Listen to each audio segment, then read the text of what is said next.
Hi everyone, Aaron here for Zollotech, and this is my iPhone 8 Plus. Now I've been using the 8 Plus for an entire week, and it's actually been a really nice experience. The phone in the hand still feels good. It feels very similar to an iPhone XS Max as far as its size goes, and it has some benefits that the other phones don't have, and it has some disadvantages that make me miss the other phones as well. In fact, I've been using it with a case, and I've actually been using it with this leather case, which is really nice. And normally I don't use cases, but I have my Apple leather case. It's holding up well, and it's something I really enjoy using.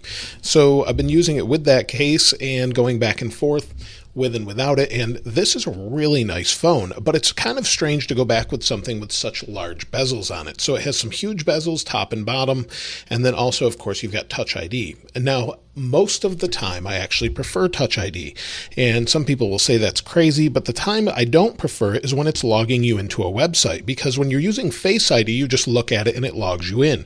When you're using something like Touch ID, you actually have to press one more time. Now, it's not much to ask, but it's just something to note. And the other thing I really miss is going between apps. So instead of actually swiping between apps like you can on a XS Max, you have to double click.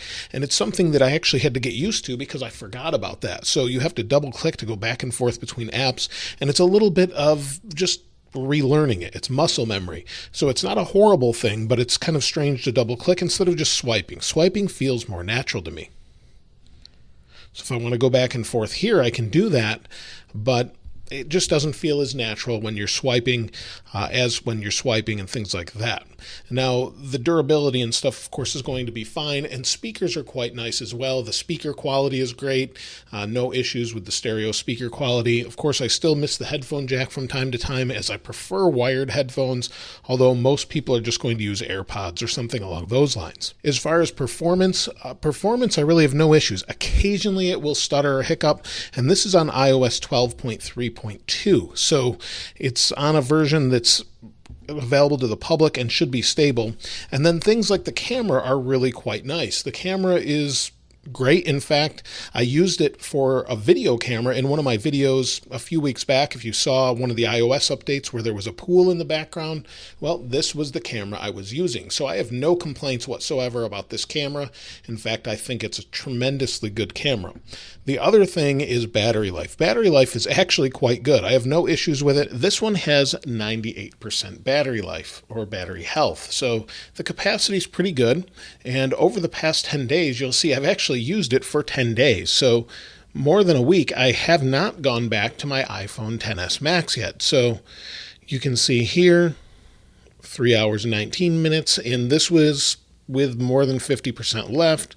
Today, 2 hours and 42 minutes, and I haven't charged it since yesterday, and I have 36%. So it's actually doing really, really well. And it still has wireless charging. It still does Apple Pay, and I really enjoy using it. In fact, I haven't switched back because it's fine. I will switch to use iOS 13 some more, but really, I have no issues using this whatsoever, and it's definitely a great phone, and I can still recommend it. Of course, some people are going to say, well, it's only an LCD, and for me, that's actually a good thing.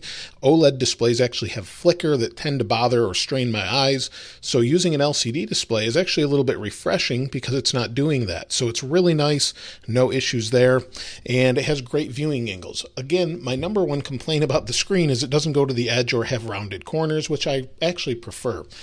The notch on the iPhone XS Max or XS doesn't bother me at all, and having this giant bezel here doesn't bother me either, but it's something that I actually prefer the edge-to-edge display.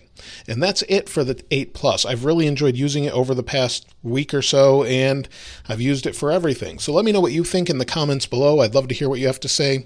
Also, I'll link this wallpaper as I always do. If you haven't subscribed already, please subscribe and hit that notification bell if you'd like to get videos as soon as they're released.